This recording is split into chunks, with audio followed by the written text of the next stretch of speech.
On a day near the end of the 20th century, somewhere near the Laos-Cambodia border, a tiger stepped through the trees. Twigs snapped under her weight as she moved through damp, densely forested hills. At the smell of meat, she paused. She had been here before, and the heft of her paws left unmistakable prints on soft earth. The tiger was hungry.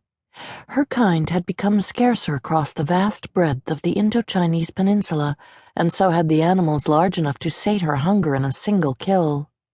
Large prey was nearby, and her haunches twitched in anticipation of the leap.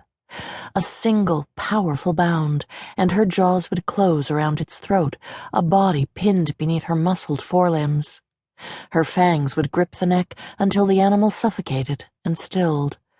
Then she would drag it back to her den, where she and her cubs would devour muscles and organs still warm with life. Her ears flattened against her skull. The tiger stretched back onto her hindquarters, tensed like an arrow in a string, and released. A razor-sharp bamboo arrow plunged into the soft, tawny fur of her breast. The tripwire, a filament-thin vine, barely registered against her skin. With claws half extended, the tiger crashed to the ground. The movements of her ribcage became slower and shallower. An unseen pair of eyes waited in the trees for the death rattle.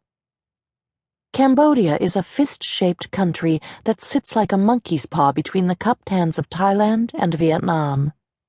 In the northeasternmost corner of the country is Ratanakiri Province, and in the northeasternmost corner of that is a 1,300-square-mile old-growth tropical rainforest called Vientiane National Park that stretches to the borders of Laos and Vietnam.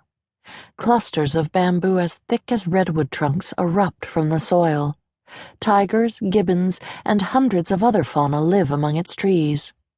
The tree cover is dense enough to obscure the smoke from a cooking fire and to absorb the explosive pop sound that bamboo makes when it burns.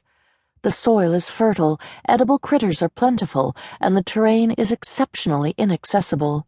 If it doesn't kill you, the forest is the perfect place to hide. In the West, the term national park conjures marked trails and posted maps and ranger-guided hiking trips.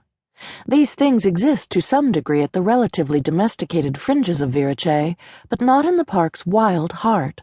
Park rangers conduct their surveys via airplane flyover. It's not a place one ends up by accident.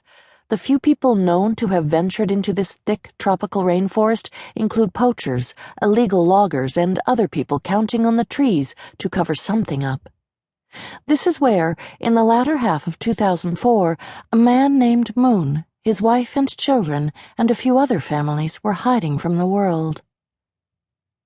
Their camp was small, just 7 or 8 little huts on bamboo stilts with roofs of woven banana leaves. When it was hot, the huts stayed cool, and when it was wet, which was often, they stayed mostly dry. They wore loincloths made of tree bark and had feet worn hard as leather from years of barefoot trekking.